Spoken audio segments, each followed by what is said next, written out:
On the SLK here, I have a faulty strut for the bonnet. So if I lift the bonnet, it's really heavy. So this strut here, this strut's failed and I need to replace it. So I've got another one and I'm going to see if I can replace it. So firstly, let's see if we can prop the bonnet.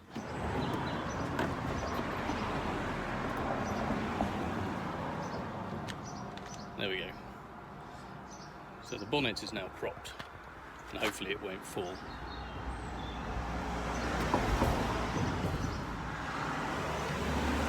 What I can then do is look at this connection down here and this connection up here. Now this one looks easy because this just slides off. Just need to get a small screwdriver. Let's do that. Right, so screwdriver under the edge of this, just to allow it to come off. There we go. Sliding sideways, let's go off. This can then come off sideways. So the bonnet's now propped there.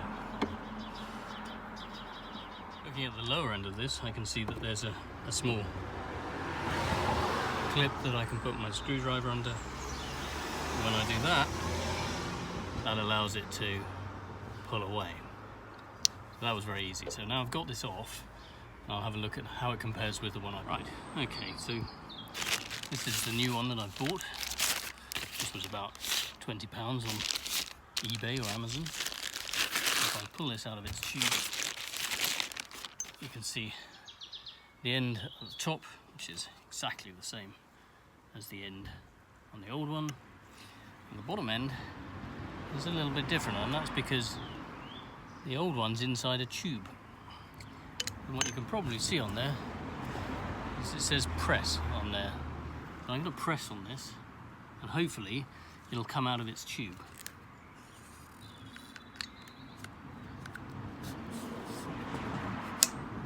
Oh, it's clicked again. Pressing again. That's now come completely out of its tube. And that's obviously a way of extending it so you can make the bonnet go higher if you want to. I didn't know that. It's very exciting. And this is a lifto-mat. So there's all the numbers on there if you need them in the video for reference. And this is obviously a 230 compressor facelift R170. Right.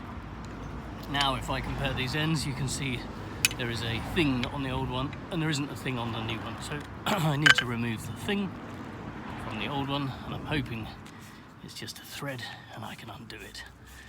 There we go. That's now coming loose. It's loose. Put it onto the new one. Very exciting. Oh, seems to have gone on a bit wonky. Easy to cross threads, it seems. Unless there's a loose nut in there. It might be that there's a nut inside that moves around. Anyway, let's tighten that up. Looking good. Right, now I need to push this back in there, and I need my press button to appear in the hole. So I'm going to line that up, press it down, push it in, steer it along there we go. That's come out. Do the same thing again here, push it in, and interestingly it hasn't appeared, but there is a cover on here and there wasn't a cover on here, so maybe that's stopping it from going down. So let's take this cover off. There we go.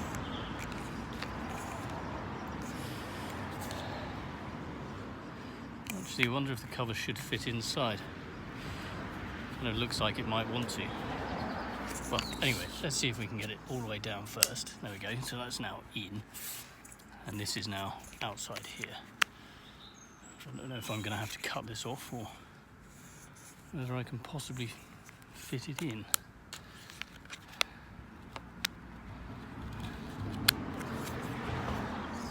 Looks like it's all a bit oversized for going inside there.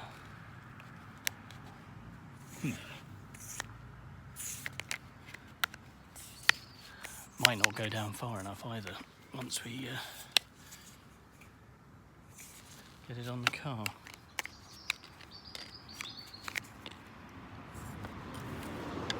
Definitely wasn't one on the old one. Anyway, let's fit it, see what happens. Okay, going in for the bottom again. Still quite a lot of grease on this. Good old Mercedes, they do like to grease things. Since it's only used about 10 times a year, I think we can leave it as it is. Right, going up. Oop. Hello.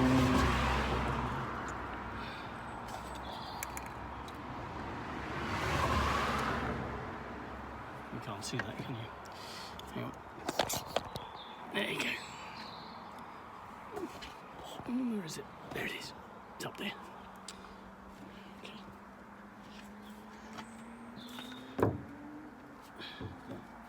Okay. I'm going to lift this, put it on.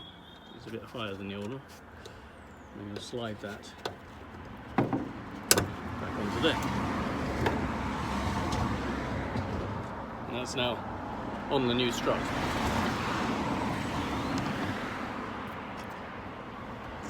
Now what I'm going to do is carefully lower this and let's see if it goes down.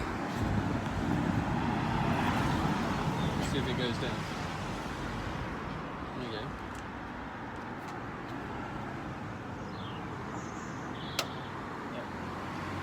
So that's now bottoming out against that strut. What I really need to do is try and fit that end up in the hole. So let's have a go, see if I can do it.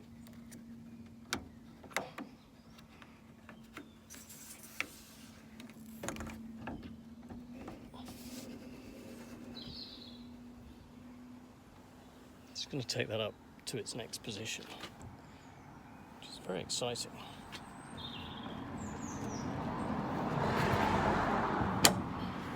Wow.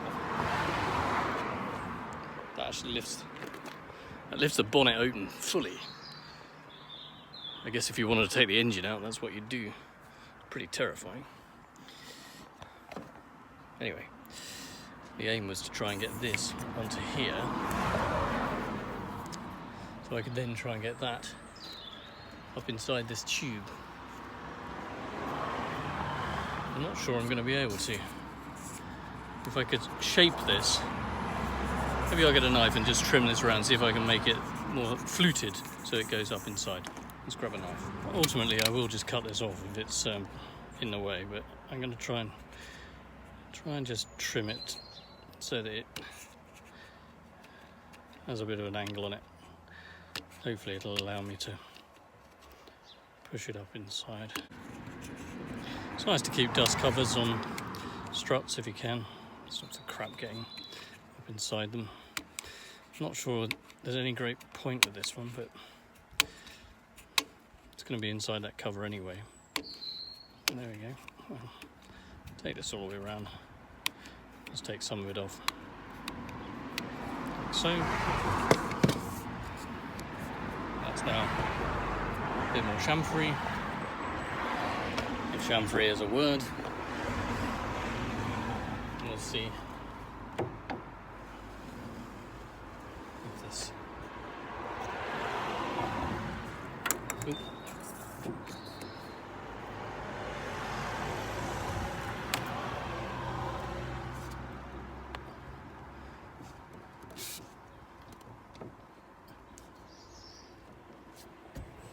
No.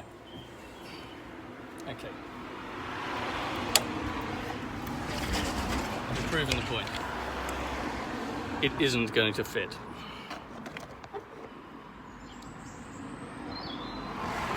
So I'm going to cut it off without damaging the strut. And very carefully run my knife into this.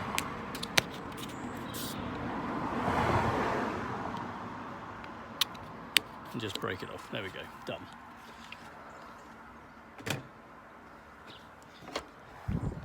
Pop you back over here.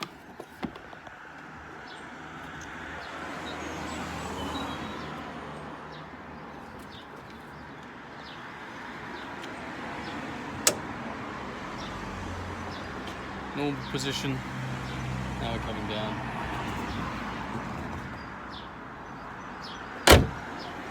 Closed position. Marvellous. I hope that was helpful. If it was, give it a like, subscribe, and put a round of applause in the comments. Thanks for watching, guys. Hope you have a great day.